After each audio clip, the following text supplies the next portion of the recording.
programang ito ay rated SPG. Striktong patnubay at gabay ng magulang ang kailangan. Maaaring may masiselang tema, lengguwahe, karahasan, sexual, horror o droga na hindi angkop sa mga...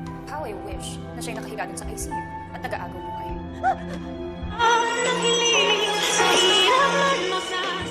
Narito na nga ang ating pakaabangan ngayong Biyernes sa Abot Kamay na Pangarap. Tila nagkatapuhan naman ngayon itong magkapatid na si Giselle at itong si RJ dahil sa nangyayari nga dito kay Zoe na isinisisi naman dito ni RJ dito nga kay Giselle na sana raw ay hindi niya mapagbibintangan ng kanyang anak. Kaya naman ay gusto na ngang masawi ngayon ni Zoe at dito naman na sinabi ni RJ kay Giselle paano kapag anak daw niya ang ginaganon na pagbibintangan niya na kung ano-ano, magiging masaya ba daw itong si Giselle. Hanggang sa sumagot naman itong si Giselle dito kay RJ na hindi daw siya masisisi na kung bakit pag-isipan ng masama ni Giselle itong si Zoe at itong si Moira dahil sa marami na ngang beses na nagsisinungaling na nga ang mga ito. Subalit tila nagbulag-bulagan naman ngayon itong si RJ dahil sa kanyang anak dahil hindi pa nga totally nakakabalik ang alaala dito ni RJ. Samantala, tinanong naman dito ni Annalyn itong babae na kanyang nakausap kung bakit marami daw siyang alam tungkol dito kay Annalyn. At ang sabi naman dito ng babaeng ito ay kakilala daw siya dito ni Don Pepe. At mas marami pa daw siyang alam tungkol sa mga tanyag. At dito naman na tinanong ni Justin itong si Annalyn na kung nasaan na ba daw ang anak dito ni RJ na si Zoe. At ang sagot naman dito ni Annalyn sa kanya na hindi daw niya alam kung nasaan ito.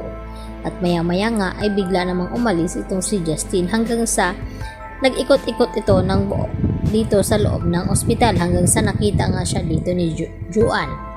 At dito tinanong na kung ano daw ang kailangan nito. At dito naman na hindi niya sinasagot ang mga tanong dito ni Juan.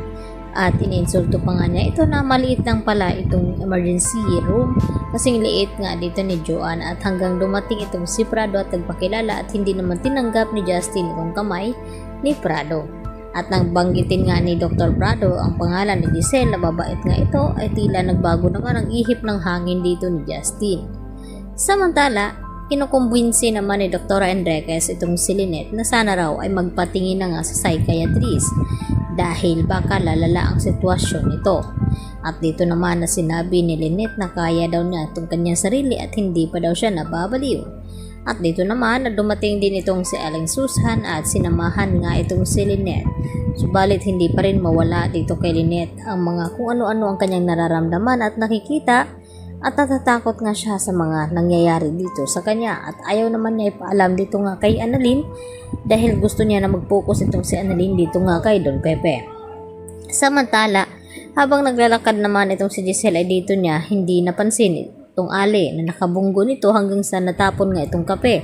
At sakto naman na nakita ito ni Justin at dito naman na sinabi ni Justin na kung mainit daw itong kape ay baka nasa 3rd degree na nga at napaso itong Ali at baka makulong pa itong si Giselle.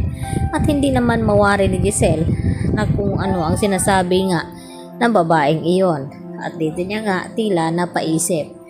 At dito rin na dinalaw ni Giselle itong kanyang ama na si Don Pepe.